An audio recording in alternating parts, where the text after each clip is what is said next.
Antes de empezar con el video, por favor, suscríbanse a mi canal. Muchas gracias. Hay decisiones que el cuerpo no perdona, aunque la mente encuentre maneras de justificarlas. No importa cuántos argumentos construyas después. No importa cuántas veces te digas que no había otra opción, que las circunstancias lo requerían, que cualquier persona en tu lugar habría hecho lo mismo. El cuerpo no atiende argumentos. El cuerpo solo registra lo que pasó y guarda ese registro en un lugar que no tiene acceso a las justificaciones que la mente fabrica para sobrevivir con sus propias decisiones. Para los alfas con naturaleza dual, esa verdad es más literal que para nadie. El lobo no miente. El lobo no puede mentir. El lobo lleva el peso de cada decisión que su mano toma con precisión que ningún tribunal podría igualar, con una imparcialidad que no admite atenuantes, con una memoria que no tiene botón de borrar. Alejandro tomó su decisión en una noche de marzo. Eligió el poder. Me eligió a mí primero, durante 2 años, con todo lo que eso significa cuando el vínculo es real y el alfa que lo lleva de verdad. Y luego, en una noche, en una habitación donde yo no estaba pero que ha vivido en mi cabeza como si hubiera estado, eligió otra cosa. Y mi aroma, ese aroma de omega vinculada que había sido durante 2 años la frecuencia base de todo lo que era, se convirtió en ceniza. No metafóricamente. Literalmente.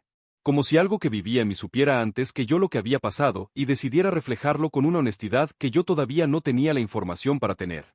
Y su lobo, desde esa noche, lleva años ahogándose en lo que eligió. Me llamo Valentina. Y esta es la historia de lo que le cuesta al cuerpo lo que el alma no puede pagar. Alejandro no era el tipo de alfa que uno ve venir. No era ostentoso. No era de los que usan la naturaleza alfa como primera presentación, como escudo o como declaración. Era de los que la llevan integrada, que es casi más difícil de manejar porque no te da señales claras de lo que estás entrando a conocer. Tenía ambición. Eso lo supe desde el principio y no lo escondía. Era la ambición de alguien que viene de un lugar donde las cosas no fueron fáciles y que ha decidido que no van a seguir siendo difíciles, que tiene un plan y los recursos para ejecutarlo y la voluntad de hacer lo que sea necesario. Lo que no vi, lo que nadie que me conoce me habría dicho que no vi porque también lo querían, era hasta dónde llegaba ese lo que sea necesario. Nos conocimos en un contexto profesional. Los dos en industrias diferentes que se tocaban en ciertos puntos. Él buscando alianzas para algo que estaba construyendo. Yo en una posición que resultó ser útil para lo que él necesitaba, que es una manera de conocerse que en retrospectiva tiene una ironía que no supe ver en su momento. Pero el vínculo no pregunta el contexto. El vínculo llegó con esa certeza inapelable que tienen los vínculos reales, sin aviso, sin que ninguno de los dos lo buscara activamente. En una reunión ordinaria, en un martes sin nada especial, algo se reconoció entre los dos que fue más rápido y más profundo que cualquier decisión consciente. Alejandro lo sintió también. Lo sé porque lo vi en su cara antes de que pudiera controlarlo, ese segundo en que la naturaleza alfa responde antes de que el humano tenga tiempo de decidir qué mostrar. Tuvimos ese segundo de honestidad pura. Y luego los dos volvimos a ser profesionales en una reunión y ninguno de los dos dijo nada. Pero ya estaba. Lo que construimos en los 2 años que siguieron fue real. Eso necesito decirlo antes de cualquier otra cosa porque la verdad completa requiere que eso esté ahí. No fue una ilusión. No fue yo proyectando algo que él nunca sintió. El vínculo era de los dos, completamente, y Alejandro lo vivió con la misma intensidad con que yo lo viví aunque su manera de mostrarlo fuera diferente a la mía. Era reservado con sus sentimientos de maneras que yo aprendí a leer. No los decía siempre con palabras, los decía con presencia. Con aparecer. Con hacer las cosas que hacen los que están de verdad, sin que nadie se los pida, porque quieren estar. Mi aroma durante ese periodo era lo que el aroma de una omega vinculada feliz es cuando el vínculo está completo y bien.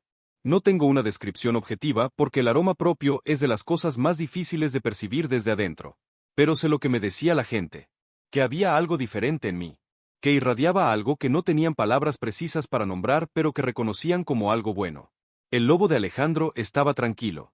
Eso también lo supe después, cuando ya entendía más de lo que sabía en ese momento. Me lo dijo él mismo, en uno de los pocos momentos de honestidad completa que tuvimos antes de que todo cambiara. Que su lobo, que nunca había sido completamente tranquilo, que siempre había tenido esa tensión de fondo que viene de cargar una naturaleza dual sin tener el ancla que la completa, con el vínculo conmigo había encontrado algo que no sabía que le faltaba. Paz.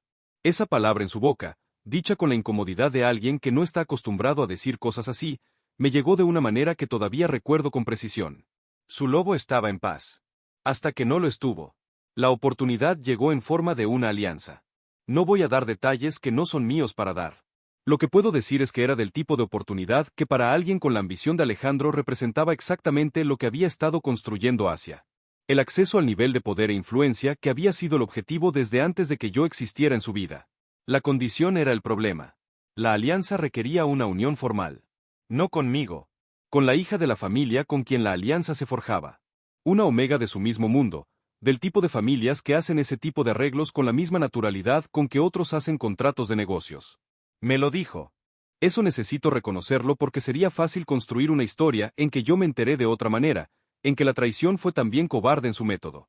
No fue así. Me lo dijo. Vino a donde yo estaba una tarde y me lo dijo con esa directness que tenía para las cosas que le costaban. Sin adornos. Sin intentar suavizarlo de maneras que habrían sido más crueles que la verdad directa. Me dijo que había una decisión que tomar. Que la oportunidad era de las que no vuelven. Que el arreglo era la condición. Que lo sentía. Lo escuché. Todo. Sin interrumpirlo.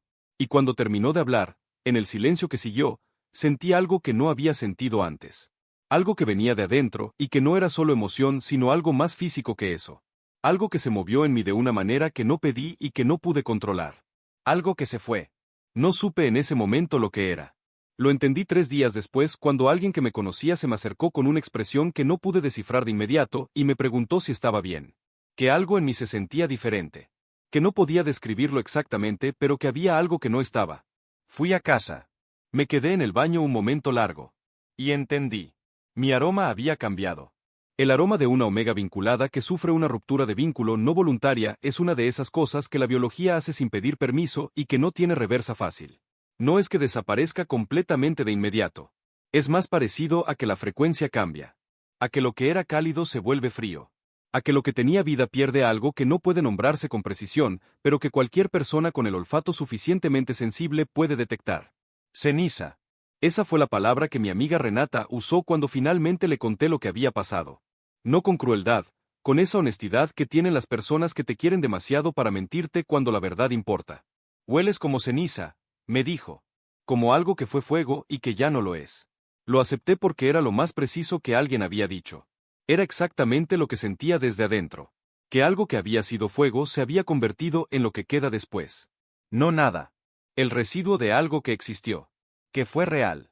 Que ardió de verdad antes de apagarse. Ceniza. Los meses que siguieron fueron del tipo que no se describen linealmente porque no los viví linealmente. Hubo días que funcionaban.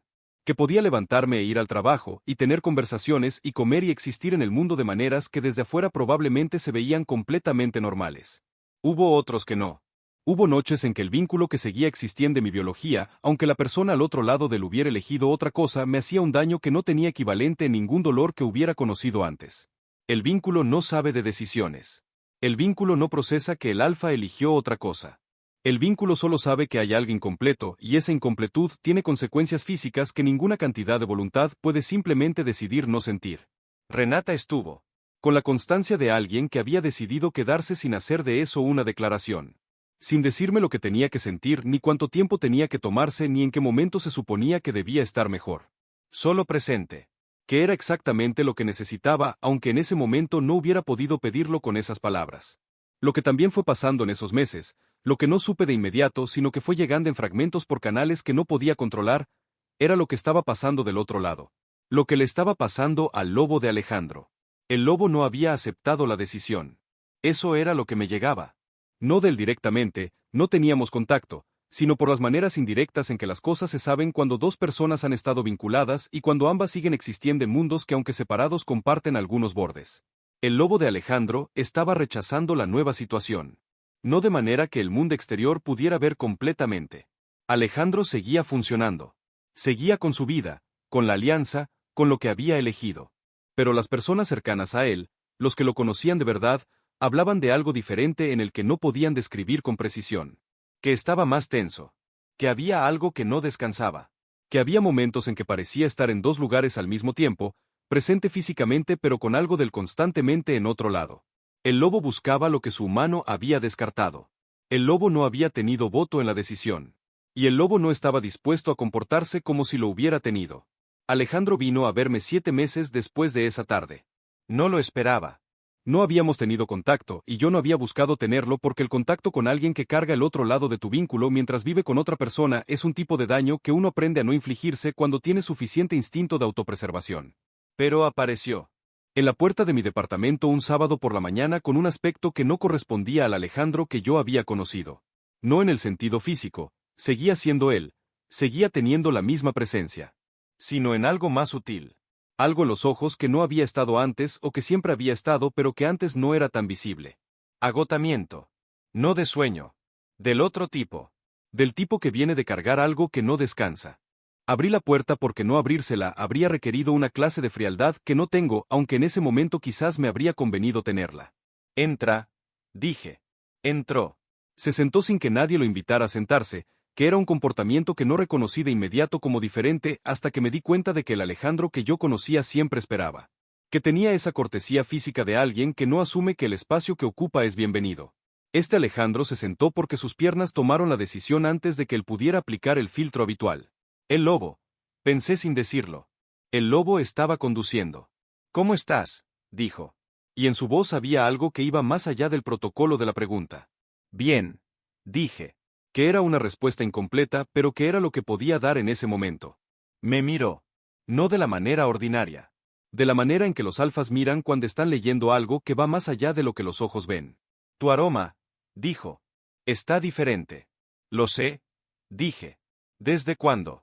Lo miré. Desde la tarde que viniste a decirme lo que habías decidido. El silencio que siguió tuvo el peso específico de alguien procesando una consecuencia que no había calculado completamente. No lo sabía, dijo finalmente. ¿Que el aroma cambia cuando el vínculo se fractura así? No sabía que el tuyo había cambiado de esa manera. Lo miré. ¿Cómo lo describiste cuando lo notaste? Me miró. No lo noté yo. Lo notó mi lobo. Que es diferente. ¿Qué diferencia hace? Que yo podía no verlo. Mi lobo no pudo ignorarlo ni un día. Me contó lo que había sido esos 7 meses desde su lado. No lo que yo ya sabía por los fragmentos que habían llegado indirectamente. La versión completa. La que no había podido decirle a nadie porque no había nadie a quien pudiera decírsela completamente. El lobo no había parado. Desde la noche de la decisión, desde el momento en que el vínculo se fracturó de la manera en que se fractura cuando uno de los dos elige irse hacia algo que no incluye al otro, el lobo había estado en un estado que Alejandro describió como ahogo constante. No dolor exactamente. Algo más parecido a privación. Como alguien que puede respirar pero que cada respiración llega con algo que falta en el aire. Funcional pero incompleto de una manera que no descansa, que no tiene momentos de tregua, que está presente en el fondo de cada hora de cada día sin importar lo que esté pasando en la superficie. La nueva situación, la alianza, la unión que había elegido, no había calmado nada de eso. El lobo no reconocía a la otra persona como pareja. No con hostilidad. Simplemente con la indiferencia absoluta con que los lobos tratan a las personas que no son relevantes para ellos. La otra persona existía. El lobo la registraba como existente. Y después no hacía nada más con esa información. Porque el lobo solo tenía registrada a una persona como la mitad que completa. A mí. Y esa persona ahora olía a ceniza. Y el lobo llevaba 7 meses ahogándose en la distancia entre lo que eligió su mano y lo que él necesitaba para no ahogarse. Lo escuché todo. Sin interrumpirlo.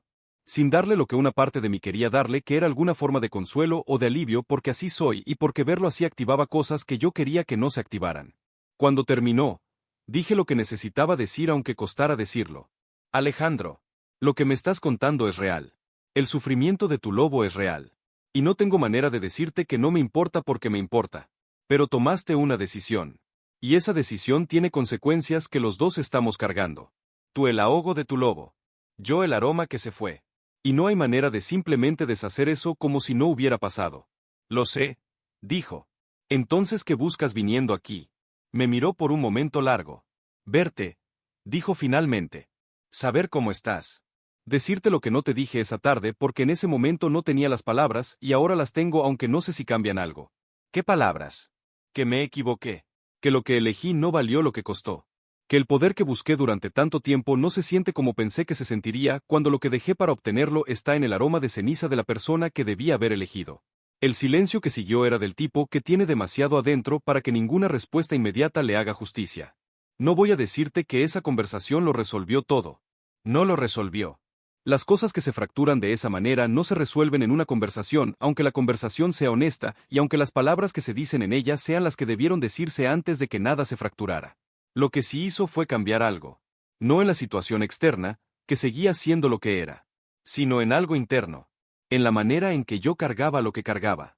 Porque hay una diferencia entre cargar el peso de algo que pasó sin entender completamente por qué y cargar ese mismo peso sabiendo que la persona que tomó la decisión entiende lo que costó. No es que duela menos. Es que duele de manera diferente. Y a veces esa diferencia importa. Lo que pasó con mi aroma en los meses que siguieron es algo que no tengo manera de explicar completamente en términos que la biología reconozca. Siguió siendo ceniza durante mucho tiempo. No toda la ceniza tiene la misma temperatura. Hay ceniza que es fría, que es el residuo de algo que ardió tanto tiempo atrás que ya no tiene calor. Y hay ceniza que todavía guarda algo, que si la tocas con cuidado todavía tiene una temperatura que habla de lo que fue. La mía fue siendo del segundo tipo. No recuperada. Distinta. Renata lo notó primero, como siempre. Un día me miró con esa tensión que tenía y dijo, «Hay algo diferente». «¿En qué sentido?», pregunté. «Sigue siendo distinto a como era antes», dijo. «Pero ya no es solo ceniza. Hay algo más ahí. Como si la ceniza tuviera temperatura todavía». No supe qué hacer con esa información. La guardé en el lugar donde se guardan las cosas que no se sabe todavía cómo interpretar. Alejandro y yo hablamos más veces. No de manera que resolviera la situación que seguía siendo lo que era, sino de la manera en que a veces dos personas que compartieron algo real necesitan procesar ese algo con honestidad aunque el contexto en que están no permita que sea más que eso. Me contó cosas que necesitaba que supiera. Que el lobo había seguido ahogándose. Que no había encontrado manera de calmar algo que no podía calmarse con voluntad, porque el lobo no responde a la voluntad del humano, cuando el humano tomó una decisión que el lobo no puede aceptar. Que había momentos en que la disonancia entre lo que había elegido y lo que el lobo seguía necesitando era tan intensa que no podía ignorarla, aunque todo lo demás en su vida exterior estuviera funcionando. Que el poder que había buscado con tanta intensidad durante tanto tiempo tenía un sabor que no había anticipado. El sabor de lo que costó. Yo le conté cosas también. ¿Cómo había sido esos meses? Lo que el aroma cambiado significaba en términos prácticos, en las maneras en que afectaba cosas que no había esperado que afectara. La manera en que el vínculo seguía existiendo en mi biología, aunque no tuviera dónde ir, esa presencia de alguien completo que no pregunta si uno está listo para sentirla sino que simplemente está. Y le conté algo que no le había dicho a nadie más. Que a veces, en los momentos de más silencio, podía sentir su lobo. No de manera que pudiera describir con precisión. Más parecido a una frecuencia que reconocía aunque no hubiera podido explicar por qué. Algo que decía que del otro lado de lo que éramos, en el espacio donde el lobo vivía, había algo que no estaba en paz. Que no había estado en paz desde la noche de la decisión. Alejandro me escuchó. Y en su cara vi algo que era la confirmación de lo que yo había estado sintiendo sin poder verificar. Que lo que yo percibía era real. Que el lobo efectivamente no había encontrado paz. Que el ahogo era constante. La decisión de disolver la alianza no fue mía. Necesito decir eso con claridad porque sería fácil construir una narrativa en que yo fui el factor determinante, en que mi aroma de ceniza o el sufrimiento del lobo fueron la razón única y suficiente para que Alejandro deshiciera lo que había construido. No fue tan simple. Las decisiones que involucran a más personas que los dos que están en el centro de una historia nunca son tan simples. Lo que sí puedo decir es que la alianza se disolvió. Por razones que eran más complejas que solo nosotros. Por circunstancias que habían cambiado de maneras que hacían que lo que había sido una oportunidad ya no lo fuera de la misma manera. Por consecuencias de la decisión original que resultaron ser diferentes a lo que Alejandro había anticipado. Y cuando se disolvió, cuando el contexto cambió de maneras que habrían sido imposibles de predecir desde la noche de marzo en que todo empezó, Alejandro vino a verme de nuevo. Esta vez sin el agotamiento visible de la primera visita. O con el mismo agotamiento pero con algo diferente además de él. Con la claridad de alguien que ha tomado decisiones que costaron y que está listo para mirar de frente lo que quedó después de ese costo. Sé que no hay garantías, dijo. Sé que lo que pasó no puede deshacerse. Sé que lo que costó lo cargamos los dos, aunque de maneras distintas. Lo escuché. Pero si hay algo que pueda hacerse con lo que queda, con lo que existe todavía entre los dos a pesar de todo, quiero intentarlo. Si tú también quieres. Lo miré por un tiempo largo. ¿Por qué ahora?, dije. No con hostilidad. Con la necesidad real de entender. Porque ahora tengo la honestidad de saber lo que elegí y lo que costó y no tengo excusas para seguir eligiendo lo mismo. ¿Y el lobo? Me miró. El lobo nunca eligió otra cosa. Mi aroma tardó tiempo en cambiar de nuevo. No volvió a ser lo que era antes. Eso también necesito decirlo con honestidad porque sería fácil construir una historia en que todo se recupera completamente y en que la ceniza desaparece como si nunca hubiera estado. No funciona así. La ceniza dejó algo. Una nota diferente en lo que era. No peor necesariamente. Solo distinta. Como alguien que pasó por algo que la formó de maneras que no habría elegido pero que son parte de lo que es ahora. Renata lo describió un día con esa precisión suya que siempre me tomaba por sorpresa. Hueles como alguien que estuvo en el fuego y salió, dijo. No como antes del fuego. Como después. Que no es lo mismo pero tampoco es menos. Lo pensé. Tienes razón, dije. No es lo mismo. ¿Está bien no ser lo mismo? Lo pensé honestamente. Sí, dije. Creo que sí. El lobo de Alejandro dejó de ahogarse despacio. No de golpe. No en el momento en que las circunstancias cambiaron ni en el momento en que vino a buscarme. Fue un proceso que tomó tiempo porque las cosas que el lobo carga no se sueltan con la misma velocidad con que llegaron. Pero fue soltándolo. Con cada conversación honesta. Con cada momento en que Alejandro eligió de maneras que el lobo podía reconocer como correctas.